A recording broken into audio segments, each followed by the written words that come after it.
Good evening, Bashar. And to you, good day. Ever since I was a young boy, the one thing that I was really striving to bring about was a certain quality of fearlessness. Fearlessness. Fearlessness. All right. Boldness of conviction. Yes. Thank you. I think a lot of it has to do with the fact of the society we live in terms of being male-oriented. All right. That's how I define it. All right. There are fearless females, however.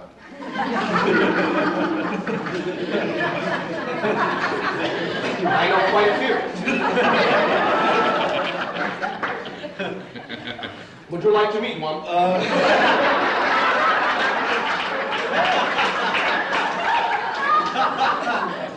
We live in America.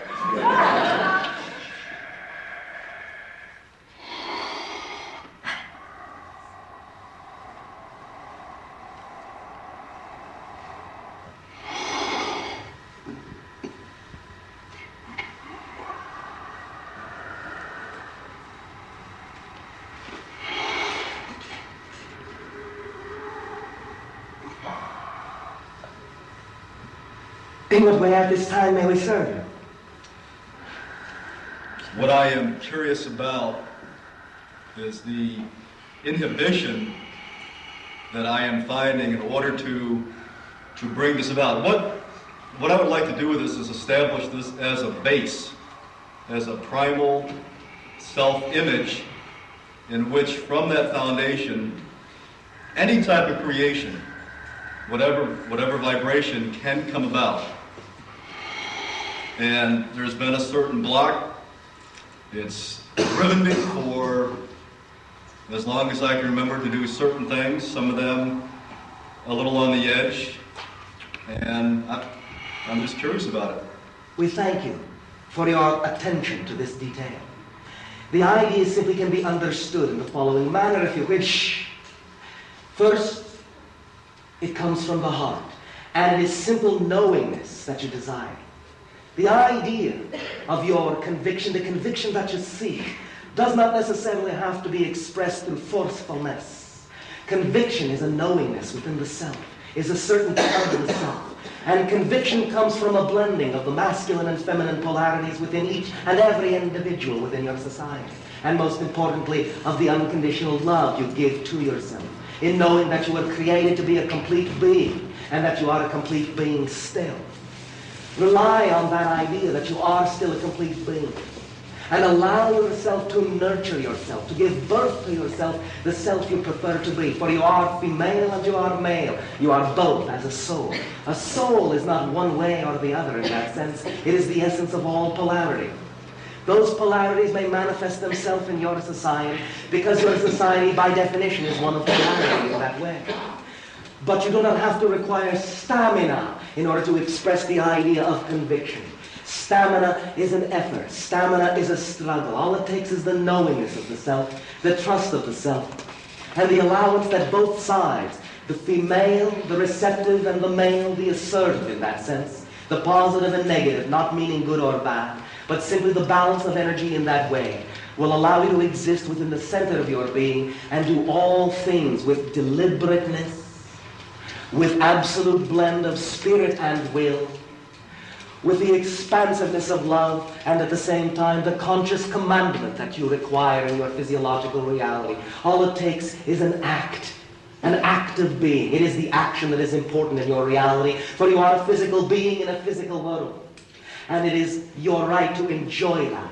And it is your right to allow all the manifestation you desire to happen with ease and clarity in your sight. But it begins by nurturing yourself from your feminine side and allowing yourself the understanding of your clarity of purpose and your strength of resolution. And remembering that the decisions that you make will stick and that your reality does not have a mind of its own. Only you decide what is true for you. You understand? Yes, I do. I have no problem with the idea of the masculine and feminine and bringing forth that feminine polarity. I have no problem with that because there's a lot of things I like to do and think about that are of that nature. But what seems to happen is that through the inability to integrate this, there seems to be a certain rigidness or a certain solidness that some abilities just that I want, that I know I can have, just aren't there, just can't be realized. May I ask you a personal question? Certainly. Why do you assume you have an inability to integrate? And if you were integrated, how would it appear? How would you recognize it? Total extroversion, complete. Does that mean that you will never be introspective? Does that mean you will never be meditative? Does that mean you will never nurture yourself within the very core of your being? Remember, there is much information in silence. Remember, there is much power in being at the center. And the idea of extroversion is simply in the deliberateness of the act, no matter what the act is. It does not mean that you have to be an extrovert, someone who is exemplifying it in an externalized manner. If you simply have decided that you shall be quiet, that is a deliberate decision and is just as much an expression of extroversion as anything. Mm-hmm. I am an extrovert enough to decide that I will be introverted for a while because that is what I prefer. Understand? Yeah, yes, I do. Perhaps it is only those definitions that make it seem as if you have an inability to integrate what truly is already integrated within you and really has never been separated at all.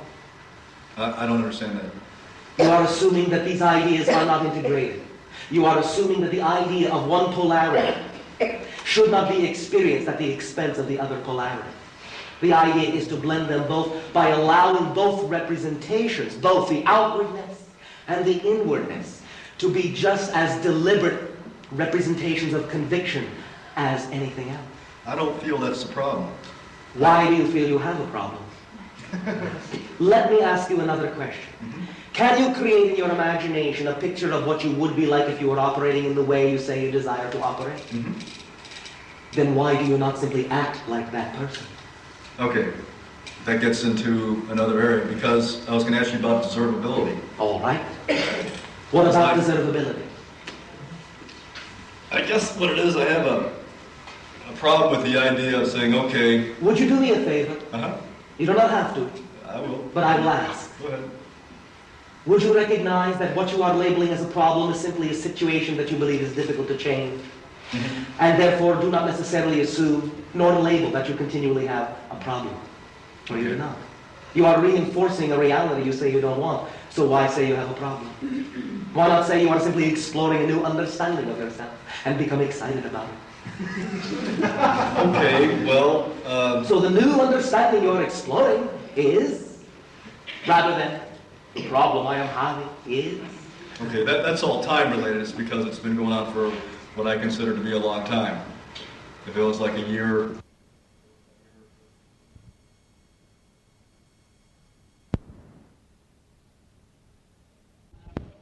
You don't have to go any faster than you are going. But since you are involving us in this interaction, we will assume that you may desire to accelerate your pace. Yes. Very much Therefore, so. whether it is time-related or not, who do you want to be now? Do you have a picture of that? Mm-hmm. Then why are you not acting like that person? I don't know. There's a difficulty. If you say so. Okay, I did. Back up. Pardon me. Back up. The first response was, I don't know. Why are you not acting like that person? I don't know. Then why not act like Old that habits. person? Hard to change old habits. You know what that is all about. You understand that the minute you recognize you have a habit, you don't have it anymore. Because by definition, a habit is something that you do that you don't know you're doing. Once you know you're doing it, you don't have it anymore, and if it keeps on happening, it's because you choose to believe it must. Why choose to believe that? You have to be beyond it in order to know you had it. Okay. Because the reality that desire is seemingly hard to just fall into and believe. Why? I don't know. It doesn't make... Then don't believe that it is not. Don't No, believe that it is difficult. It's the old rhetoric, you know, just because that's the way things have been and... Why do you keep things falling back on that excuse? I guess it's handy. I don't know. Yes, it is. It is very handy. Put it beyond your reach. You don't need it anymore. It's not a tool that serves you anymore. Why do you keep picking it up? simply for the reason that if a person says he is this, Yes. and he acts on that to become that, there's something about that that is just not credible. That is because you do not necessarily believe in conviction. I understand philosophically what it's all about. Why is but there a to- difference between philosophy and reality? uh, You are making many separations, and it is this, the making of many separations, that is creating what you are calling a difficulty. You are very analytically labeling. Now, if this is something you enjoy, by all means continue it, but do understand, as long as you insist on your shortcomings, you will get them. Okay, I understand that. All right. Then do not label if you do not prefer to. Remember that all of these issues that you are basing other issues on have no more weight than the issues that you are basing them on.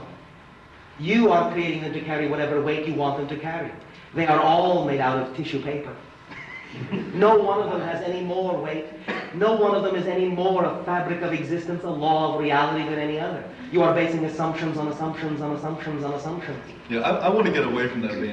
Then stop. I'm done being analytical. Then That stop. didn't work. Stop. Yeah. Stop. Just stop. Just stop. See the person you want to be in your imagination. Use your imagination in the sparkling way we know you can. Use that imagination. Create the image of the you prefer to be, and then key and lock all your senses into it. Get involved in what you may call a visceral way, a tactile way. Visceral? Yes. Visualize it. Oh. See it. Okay. See as that person. See what it would be like to see if you were that person. See in the way that person would see. Taste in the way that person would taste. Hear in the way that person would hear. Touch in the way that person would touch. Act like that person. Be that person in thought, word, and deed, in all your actions. And be excited about being that person, because if you were that person, you would be excited, would you not? Yes, I will. Then be excited about that person you see. Junction with it. Merge with it. Blend with it. Be that person. Fall into the role. And you will be that person. And you will have the lifestyle of that person. You see, this is what your imagination is for, my friend. This is what your imagination is for. It's for you to create a template. And for you to allow yourself to blend and merge with that template. And then you will get the reality that is represented by that persona. Because remember, the persona that you are is an artificial construct. It is created out of belief, emotion, and thought. And when you change the definition of your belief and the reactions of your emotion and the patterns of your thought, you change the person that you are. And whatever person you change yourself into now is the reality that you have, and you can have no other, because you cannot experience the vibration of a reality that you are not the vibration of. Understand? Yes, I do. That is what your imagination is for. Let it serve you, for it serves you well. But you are in control. Create the you prefer to be.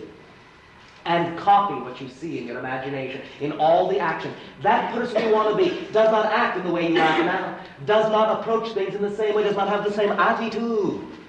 Have the attitude and the approach of the person you say you want to be, and you will have the resultant lifestyle, because you can have no other by being that person. It is that easy. Thank you very much. One quick question. Who are you being right now? I am representative of the idea you call a female aspect of the Ecstasy civilization, and I have taken upon myself the nomenclature of Anima. I am the female counterpart of the being you know as Bashar. Do you understand? As his Yes. wife? We do not have exactly that idea. What do you have? The entire society is one marriage. And all interrelationships within our society take place within that one marriage. If you wish, you may simply say, to explain it in your terminology, that we are more like brother and sister, in simply the way we have arranged our relationship. And I am his feminine counterpart, I am my own being, and I have my own masculine side, which you are seeing some of right now. But the idea also is that Bashar has his own feminine side, which you get from time to time. But I am my own distinct female personification, and you would recognize me as female in form.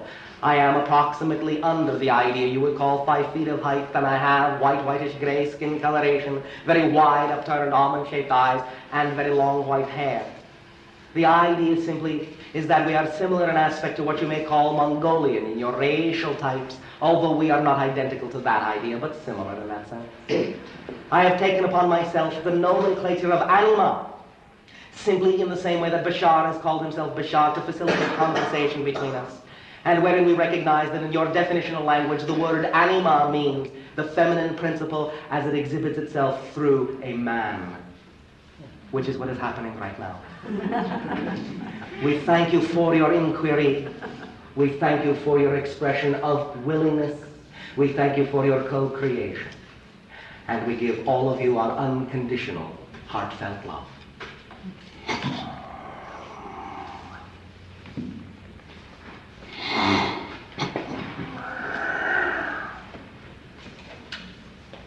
Has this been of service to you? Yes, it has. Thank you very much. We thank you